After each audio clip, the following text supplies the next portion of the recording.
guys, welcome to the TABdaily. My name is Tim. I'm one of the pastors here. Thanks for joining us, keeping in touch. I want to give you a quick little thing on marriage. And what I want to tell you about marriage is I read this article about a section in China, and China seems to be about 3 weeks ahead of us in this whole virus scenario. There's a Providence there, an area where there was a lot of isolation that was forced on everybody, and so people ended up spending their time at home.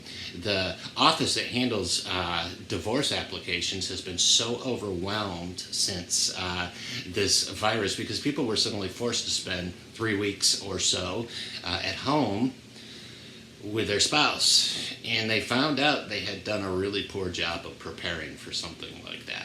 So I thought we might try to get ahead of that a little bit and go, hey, you know what? There might be some cabin fever divorces pending. I would like us to not go there if possible. So what this looks like for me as a pastor is first I have to put it in a personal term. I have to look at my marriage. I have to look at my wife. I have to look at myself most of all. So where do I get my guidance? Where do I look for the help that I really need? Now, there's a lot of great therapists and all of that out there. There's a lot of great self-help. That's good, but what does the Bible say? That's where I want to go. So the Bible says, men, in Ephesians, it tells us we're to love our wives like Christ loved the church and gave himself up for her. That's a picture of marriage right there. What that means is we're to die to our selfish desires. We're to die to self. That doesn't mean that we become doormats or that we're super passive. It's everything but that. It means lead and lead really well and lead with this key word. It's called love. Lead with love. So conflict will probably arise at some point. If you have kids, it probably will. Amongst your kids, maybe even you and the kids. I don't know, but it certainly may happen with you and your wife.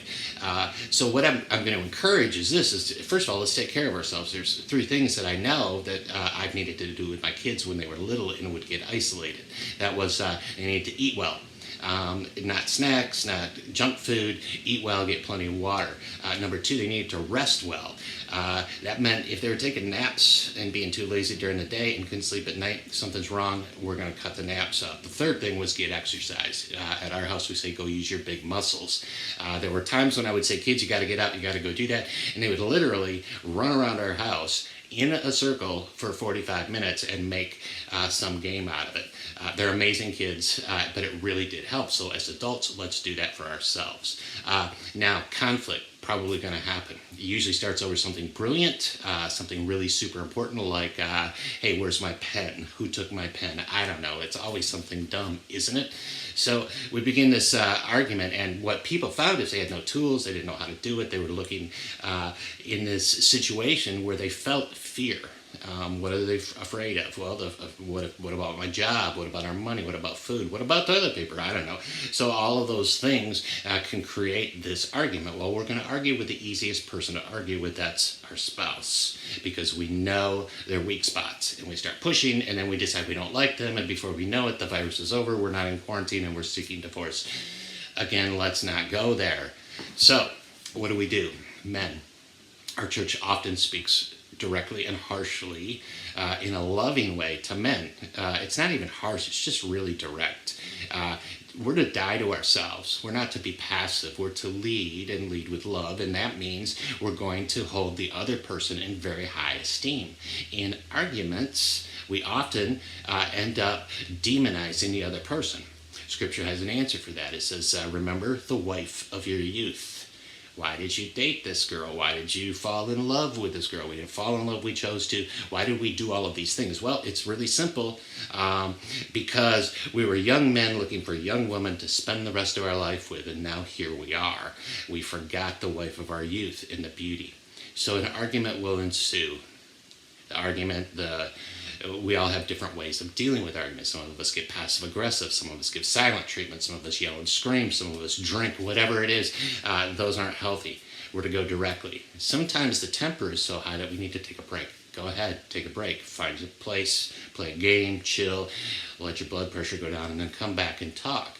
What's been successful for me, and maybe for you, is this. The first thing I do is apologize and say, I was wrong. That's it. Nothing else. I'm sorry. I didn't mean you to get that message. I want you to have a different message. I was wrong. I don't get to use the word but or anything like that. It's just as simple as that. So I was wrong. Then the message I had already given my wife, I need to erase. I need to erase that message. And I need to replace it with a new message. So I simply say, here's the message I really want you to get today. I love you. You're amazingly important to me. I can't imagine being on this planet without you. It may happen someday, but right now, I am so amazingly blessed that it's stupid. You put up with me on a regular basis. You know, I see you as a person who loves Jesus. I see you as a person who has chosen to be his daughter. You're a child of God, and that's independent of me, but I get to share in the blessings of that. I see that you're still beautiful. You're still amazing. You're smart.